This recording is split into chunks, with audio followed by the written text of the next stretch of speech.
இன்று இளம் பெண்கள் சிரமம் கற்பதற்கு பயன்களை பற்றி பேசப் போகிறேன். சிரமம் பெண்களுக்கு உழைத்தல் என்று பொருள்.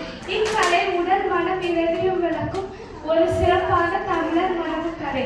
3000 ஆண்டுகளுக்கு முன்பே மனம் குலையாமல் இருகால் கூட்டி ரோசமுடன் 16 போட்டார். மூடு சோற்றும் தொடங்குமடா என்று உடனே இயங்கும் 7 சக்கரமும் வேலை செய்யும் என்று கூறுகின்றனர்.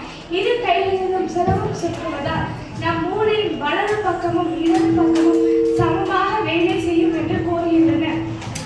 ஈட்டி, வால், வரவி போன்றவற்றை பயன்படுத்துவதால் நம் கண் பார்வை அதிகரிக்கும் என்று மருத்துவ ஆராய்ச்சியில் நிரூபிக்கப்பட்டுள்ளது. பெண்கள் போர்க்கலை செல்வம் கற்பதால் ஞாபக சக்தி அதிகரிக்கும், உடல் மனம் ஆரோக்கியமாக இருக்கும். 15ஆம் நூற்றாண்டை சேர்ந்த பதார்த்த சிந்தாமணியின் நூலில் சிலம்பம் விளையாடுவதால் வாதம், பித்தம், கபம் ஆகியவை நீங்கும் என்று கூறுகின்றனர். முதலில் தன்னை காத்துக்கொள்ள சிலம்பாட்டமாடிய மனிதன் பின்னர் அதை கலையாக வளர்த்து கொண்டார்.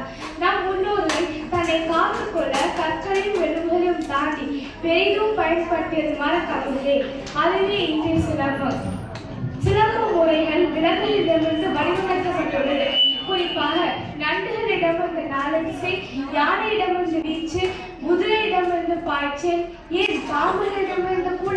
குறிப்பாக நாகம் 14 என்ற போர்க்கலை சிலம்பத்தில் நாகத்துக்கு உண்டான 14 குணங்களை வைத்து நாகம் 14 போர்க்கலை சிலம்பம் வடிவமைக்கப்பட்டுள்ளது.